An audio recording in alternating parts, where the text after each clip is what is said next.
Síguelo en YouTube por Democracia TV. En Twitter somos Democracia S. 826. Nuestra siguiente invitada, señoras y señores, Mae Montaño, asambleísta muy conocida por el pueblo ecuatoriano, muy respaldada de eternos años. Todo lo que ha constituido su carrera política nos parece un dilatado tiempo de confianza social en lo que usted ha hecho o ha dejado de hacer. Porque incluso en aspectos en los que se ha quedado en soledad, usted ha brillado con luz propia. Y eso porque le conocemos de mucho tiempo. Saludamos y le agradecemos por ese comportamiento. Pero yo no le estoy extendiendo ningún certificado de buena conducta si no nos anuncia cuál va a ser su próximo escenario grupal o colectivo para hacer política en el Ecuador. ¿Cuál lo ve más factible? No solamente porque le estén tentando, sino porque a usted le tente ir allá. Mae Montaño no se equivoca. Buenos días, asambleísta, y bienvenida. Yo le traigo por otro tema. La asamblea se está suicidando por salvar rabos de paja. Buen título de Los Cuatro Pelagatos, la plataforma en donde escribe el compañero Martín Pallares. Y entonces dice que la noche del jueves 9 de los asambleístas prefirieron sacrificar lo poquísimo que le queda de legitimidad, y de prestigio, no bien está, que le queda de legitimidad y de prestigio a la asamblea. A ella se refieren, a cambio de una estabilidad laboral y de su impunidad. Esto escribe Martín. Y él resume que la asamblea fabricó esa noche un blindaje según el cual para destituir a un asambleísta se necesita una mayoría calificada de las 2/3 partes de los integrantes de la asamblea, es decir, 91 votos. Esto en vez de la mitad más uno de los presentes, con que se le aplicó incluso al mismísimo expresidente de la misma asamblea, el doctor Serrano, ha llamado profundamente la atención. ¿Y sabe quién le da fuerza a esta cuantificación para la gente tremendamente equivocada, tremendamente mañosa, tremendamente interesada? No solamente de parte de la presidenta de la función, sino de otras fuerzas políticas.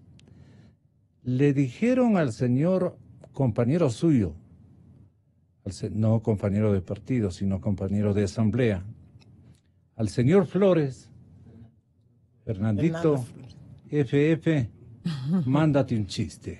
Y el hombre cometió ese gran pecado. Pero Fernando Flores es un asambleísta de Creo.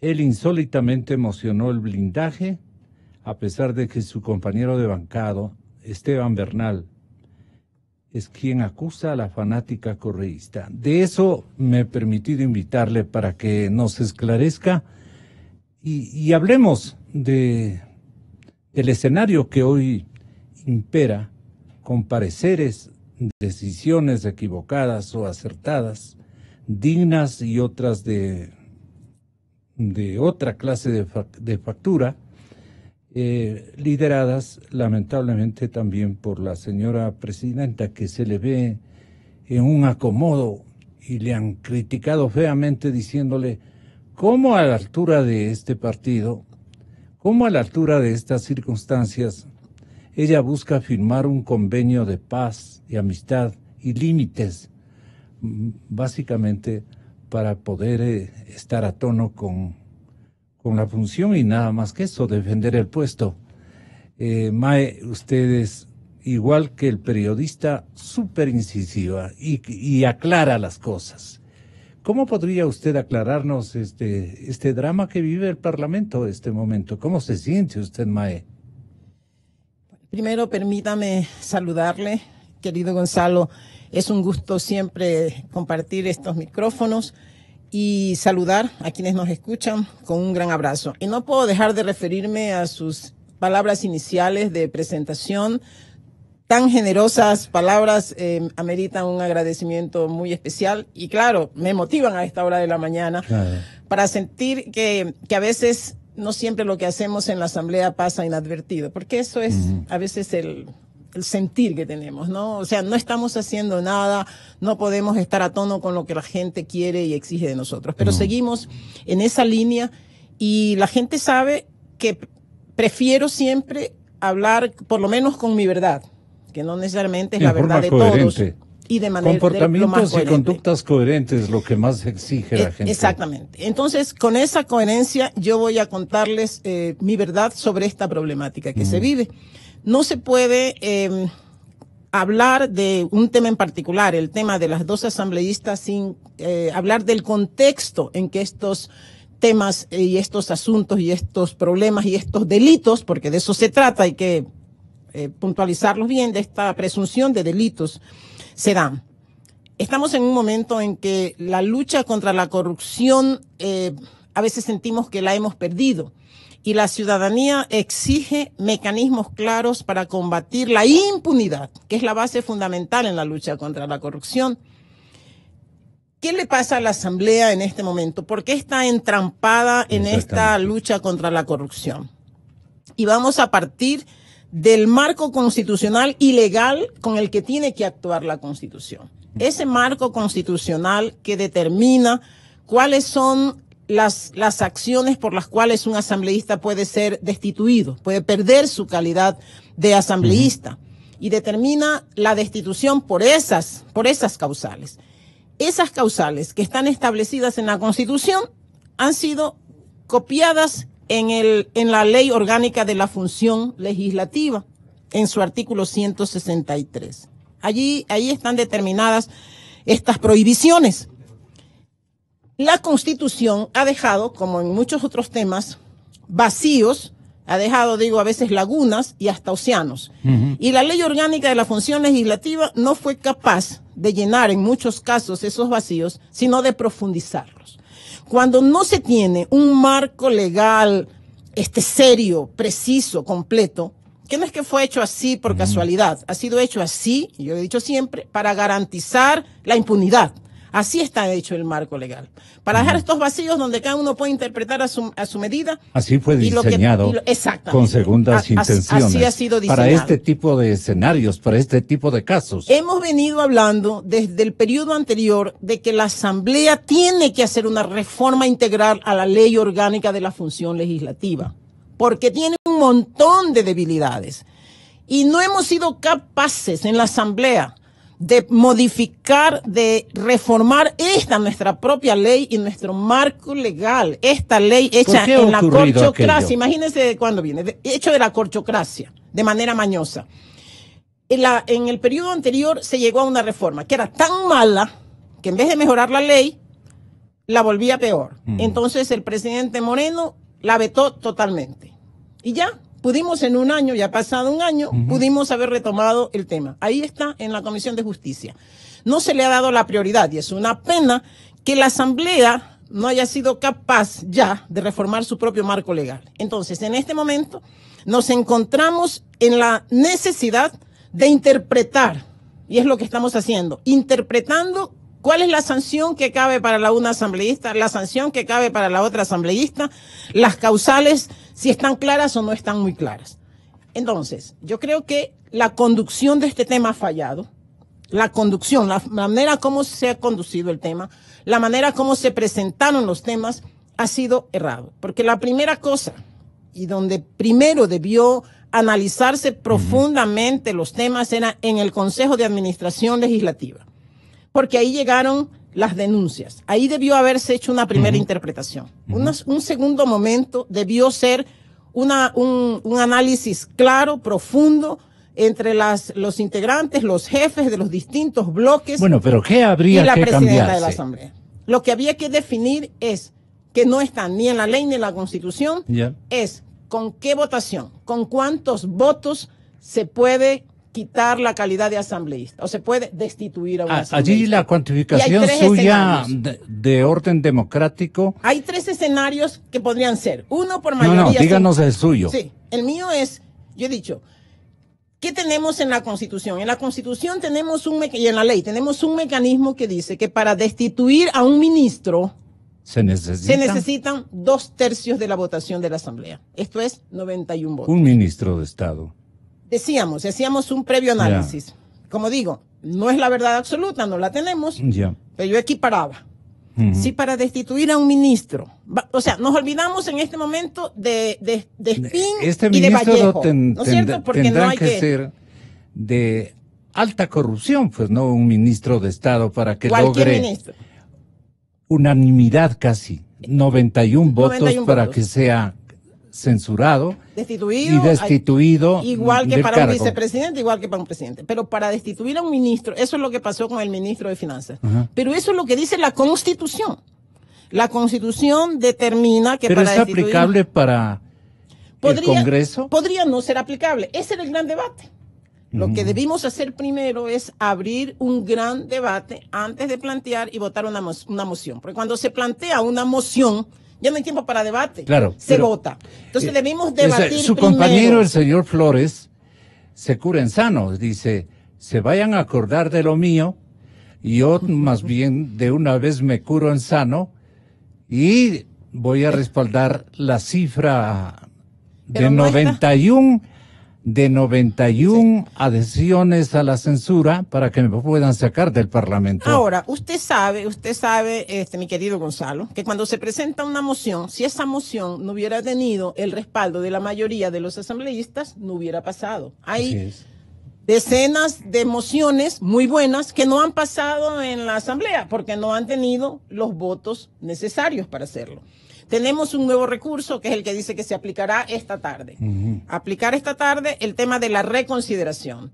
Muy bueno sería entonces que la presidenta abra un debate sobre qué mecanismo es el que cabe entonces plantear para la destitución de un asambleísta. Porque hay 3 posiciones bien claramente definidas. Hay algunos que dicen por mayoría simple. Es decir, que a lo mejor con 36 votos se va el asambleísta.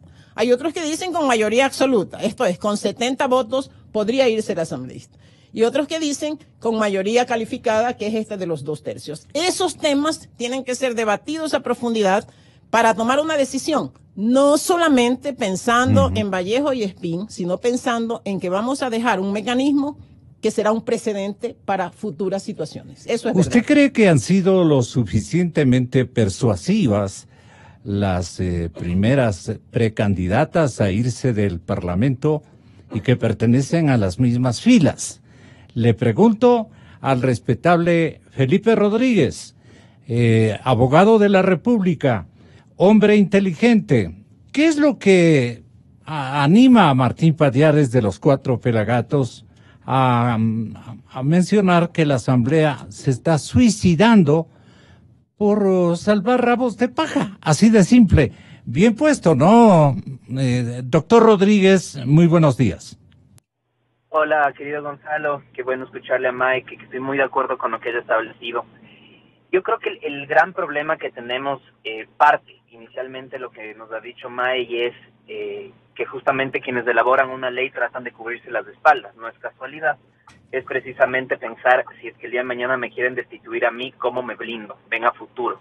Cuando una persona aprueba, en realidad no debería estar preocupada por eso, sino aceptar que si comete un error, tiene que ser destituido. Correcto. Y el cerebro funciona al revés, curiosamente. Luego, creo que hay que hacer un análisis que antes que legislativo, porque estoy de acuerdo, tiene que hacerse una reforma legislativa, es un tanto filosófica y es algo que se ha comentado muy poco últimamente por lo que está sucediendo en la Asamblea. Y es que en política siempre van a existir pactos políticos. Es imposible evitar que un bloque y el otro pacten. Siempre en la política hay un ceder. Yo te ayudo a pasar tu ley, tú me ayudas a pasar la mía. Y eso va a ser inevitable en el resto de la historia de la humanidad. Lo que nos olvidamos muchas veces es que lo único que jamás debe ser transable, lo único que jamás debemos poder pactar es la institucionalidad de un país. el momento en el cual empezamos a pactar la institucionalidad, empezamos a destruir al país. Y yo creo que eso es el gran problema que se ha venido dando principalmente con Sofía Spin en el tema de empezar a intentar a cambiar justamente la declaración de un testigo, por ejemplo, en un proceso penal. Luego, el otro tema que me preocupa es, en el tema de Vallejo, yo creo, y en algo estoy de acuerdo con Anita Galarza, y es, en las votaciones vamos a ver si quienes tienen rabo de paja. Creo yo que aún muchas personas tienen conciencia y debe ser duro, si es que tú cobras diezmos a tu gente, destituir a alguien porque hacía lo mismo. O a veces puede producir miedo, y ese miedo es, como sabe que yo hago lo mismo, si voto para destituirle por esto, el siguiente voy a ser yo. Y esto nos empieza en realidad, y ese problema justamente va a algo que yo vengo criticando. Quien quiere ser asambleísta, quien quiere ser político, no lo tiene que hacer porque quiere lucrar, tiene su sueldo, tiene que hacerlo por un servicio público, y tiene que tener ese afán y esa capacidad de dar un servicio público.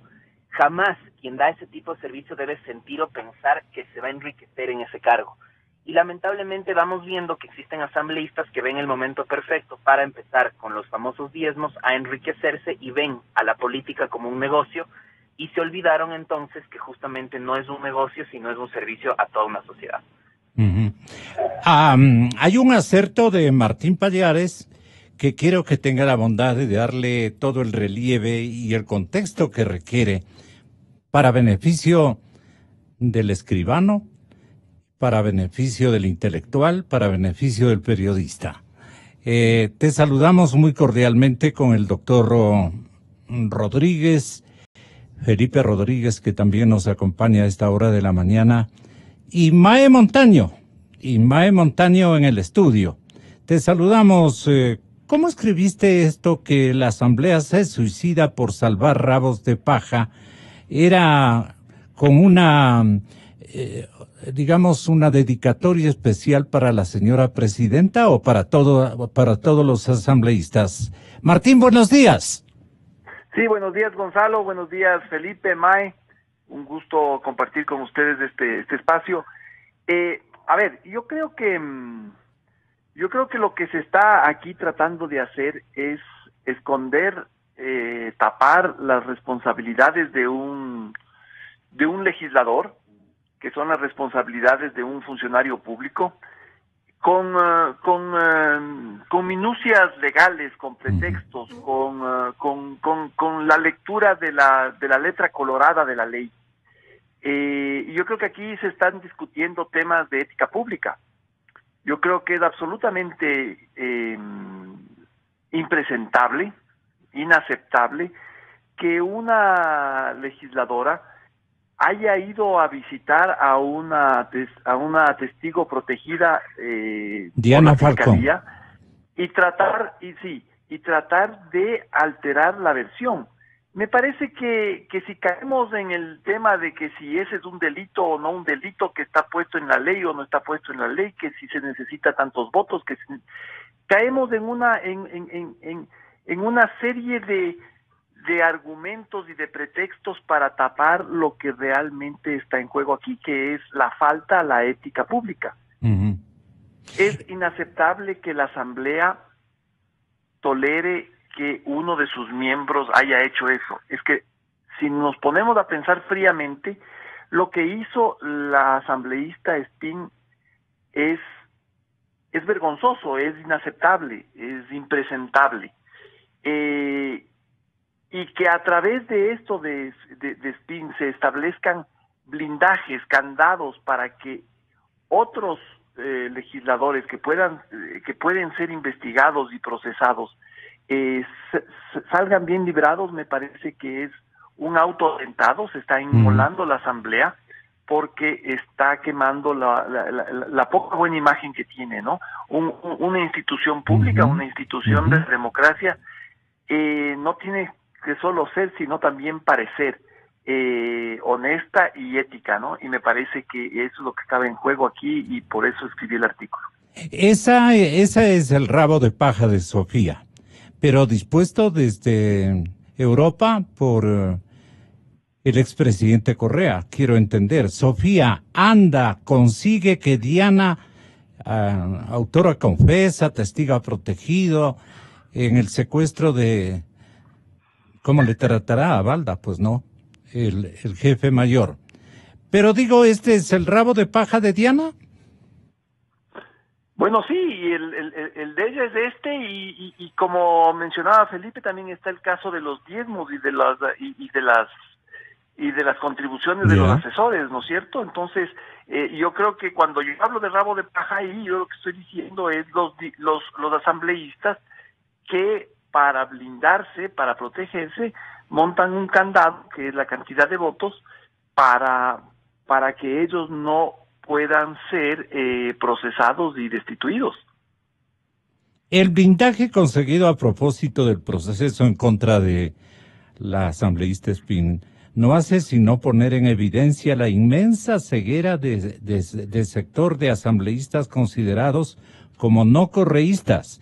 Ellos proyectan la imagen de que prefieren aferrarse a un cargo que les provee de inmunidad y de un salario que bordea los $5,000 antes que proteger el patrimonio ético y la buena imagen de la Asamblea, dice el compañero Martín Pallares en el desarrollo de su tema.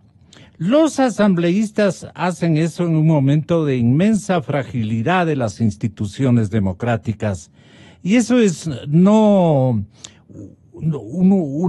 una decisión bastante compleja y controversial, Mae. No sé, porque si no me retumba. Yo me voy a quedar con algunos aspectos que planteó Felipe, a quien saludo desde acá, y a Martín también. Entiendo lo que dice Martín, que lo expresa desde su posición de comunicador. Sin embargo, Martín, estamos en un escenario político, que era una de las cosas que nos planteaba Felipe. Y en esos escenarios políticos, las decisiones de estos entes se toman por votos. O sea, tenemos que debatir sobre los votos, Pero da a entender, perdone usted, sí, da a entender, Martín, que es un craso error de la señora presidenta, porque la fragilidad del sistema y especialmente de la función es muy, muy visual, muy visible, digamos, ¿no? Indiscutiblemente, la Asamblea como institución tiene que recuperar, porque la ha perdido, tiene que recuperar no solamente su imagen, su respetabilidad, tiene que recuperar el hecho de que siendo el ente que tiene que llevar adelante los procesos de fiscalización y control político, tiene que convertirse en un referente. Si la Asamblea o los asambleístas están inmiscuidos en temas tan vergonzosos como los que ahora estamos hablando, ¿qué podemos esperar de la institución en su conjunto? ¿Es una responsabilidad de la presidenta la conducción de estos temas? Sí, pero es una responsabilidad de cada uno de nosotros. Correcto. Como asambleístas. Retomando el tema. No tiene por qué capitalizar todo lo que han hecho mal hay que ser honesto. El colectivo. En este momento mismo, las decisiones que tienen que tomarse tienen que ser responsabilidad de los 137 asambleístas, incluidas aquellas que están en los temas. Porque yo digo, con la situación ética, con los casos tan evidentes, estas asambleístas, si se respetaran a sí mismos y si tuvieran dignidad, ya hubieran renunciado. Así debería ser. Nosotros decimos, en otros países, cuando los políticos se ven descubiertos en estos temas, porque como seres humanos todos podemos cometer errores, renuncian, se van, le piden perdón al pueblo y algunos hasta se suicidan. Yo digo, aquí no les pedimos tanto, porque todos son angelitos. Entonces, en este momento... Usted se refiere a Norma y a Sofía. No, a todos quienes estén, porque yo creo que aquí hay que ir más allá. Sí, ahora tienen que ser también sancionadas quienes estén involucrados en temas que riñen con la ética y si riñen con la justicia, tienen que responder no solamente ante la Asamblea y el pueblo ecuatoriano en una decisión como la que está planteada de destituirles, sino que tienen que responder ante la justicia, y a veces también la Fiscalía y la Justicia se quedan cortos, porque en el caso de Sofía Espín, no sé por qué recién después de tantas semanas la Fiscalía pide recién al juez que le levanten la inmunidad a la señora. Entonces, ellas tienen que responder por una situación ética, política, sí, ante la Asamblea. Y la Asamblea tiene que responder. Los asambleístas, para ya no hablar en este genérico de la Asamblea. Porque la Asamblea, ¿quiénes son? Los asambleístas. Entonces, los asambleístas tenemos que responderle al pueblo en este momento, pero que esta tarde podamos dar una respuesta seria y concreta.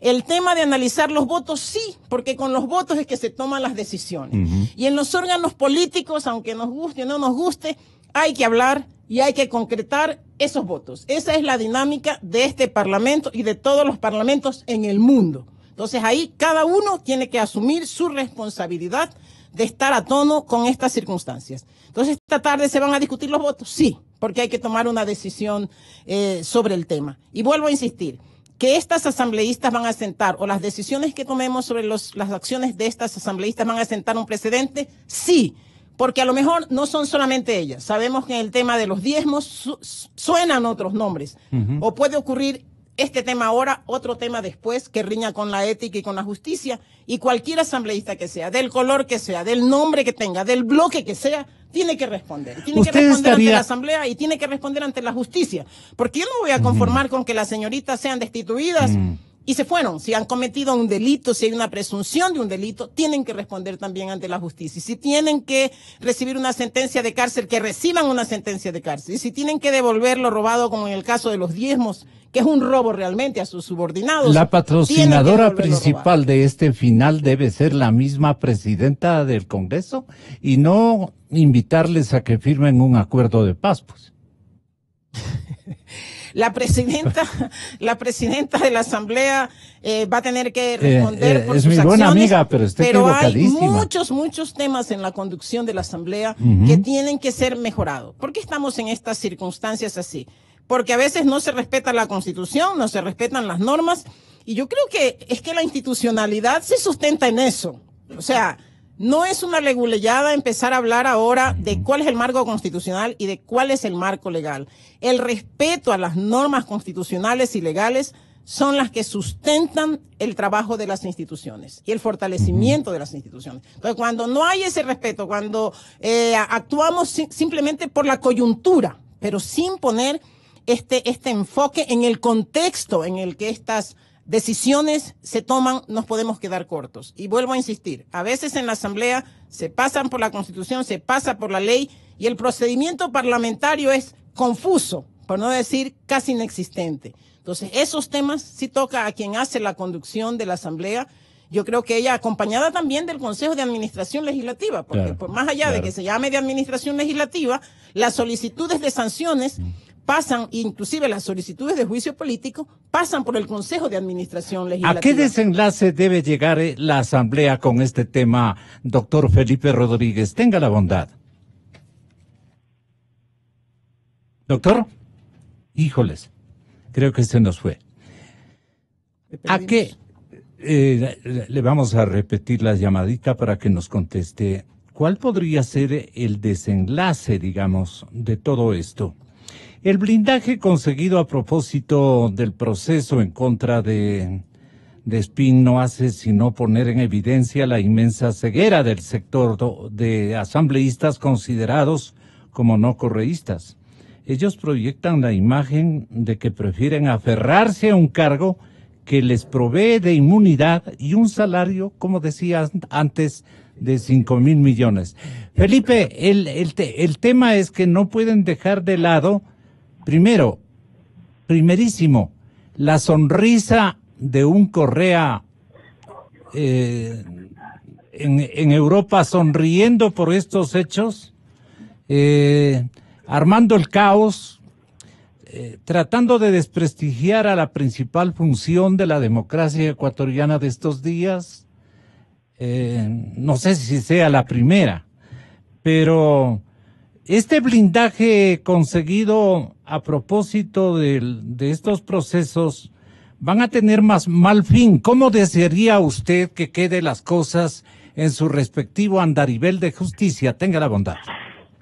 Claro que sí. Bueno, en el plano legislativo ya será una discusión en cuanto a si son o no destituidas como asambleístas, pero quiero hacer cortamente la reflexión que desde que tengo uso de razón, digamos, son 4 años, llevo esperando 26 años y sigo viendo, tras 26 años que pienso y veo las noticias, sigo viendo exactamente las mismas peleas, los mismos conflictos, y me apena.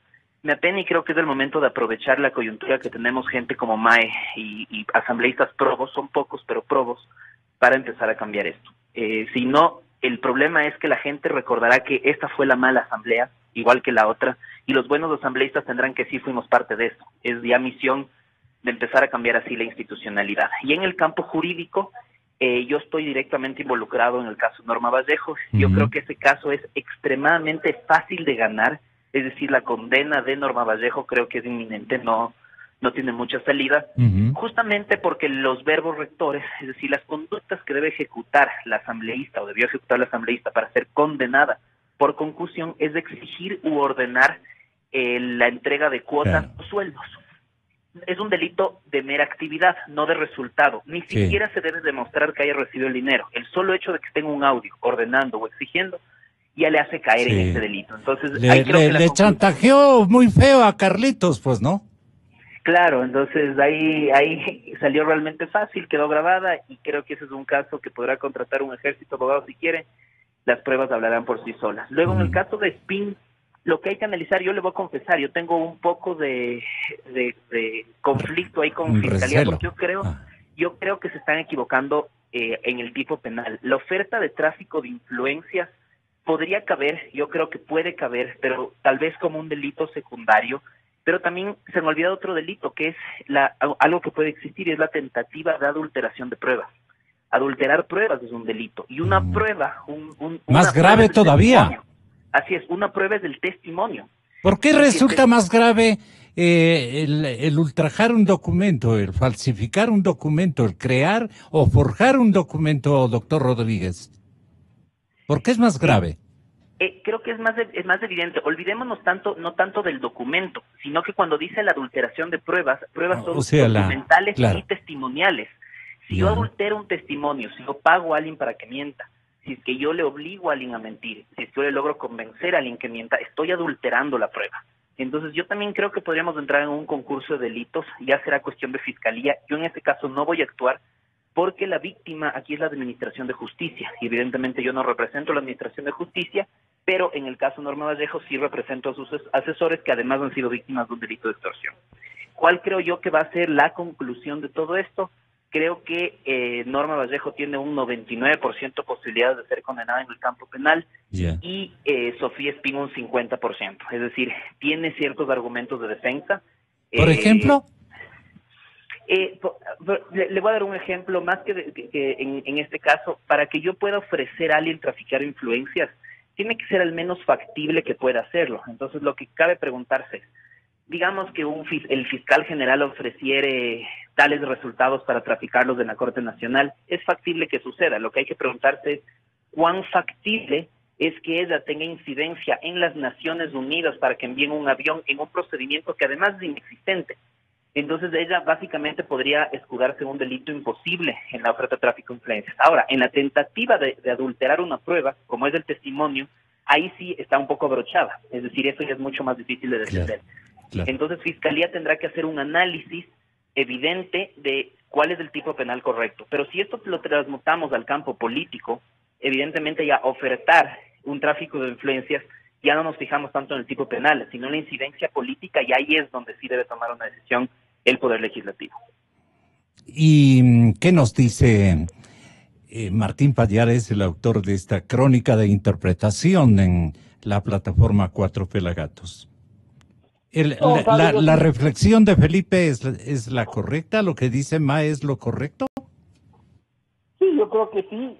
Yo lo único que agregaría, Gonzalo, es que me parece importantísimo que la institución de la Asamblea tome conciencia de su importancia, y de la importancia que es que observe los principios de la honradez y la ética pública de los funcionarios públicos, de las instituciones públicas. Aquí se está jugando la credibilidad de un organismo que es fundamental en la democracia. El principal. Si no es el principal, si se socava la confianza de la sociedad. Ya no nos con queda este nada organismo. más. Es simplemente ver que las cosas se caigan por sí solas, ¿no es cierto? Entonces me parece que aquí hay un tema de responsabilidad que es vital. Si la Asamblea empieza a actuar como un cuerpo colegiado, que lo único que pone es cortapisas y obstáculos para que se sancionen las faltas a la ética, entonces creo que lo hemos perdido todo. Uh-huh. ¿Qué opina Mae Montaño? Pues hoy lo que cabe es votar en contra de la impunidad, de la complicidad, del encubrimiento y del falso espíritu de cuerpo.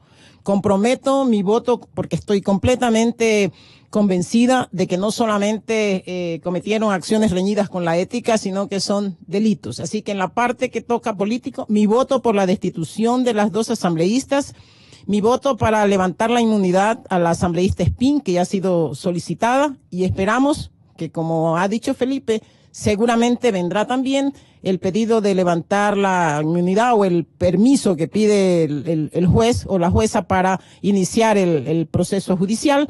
Estaré lista también para dar mi voto en favor de levantar la inmunidad. Que respondan ante el pueblo ecuatoriano y que respondan ante la justicia. ¿El blindaje ha quedado derrotado, cree usted? Bueno, yo respondo en este caso por quien habla, ¿no? Por mis propias acciones, por mi voto.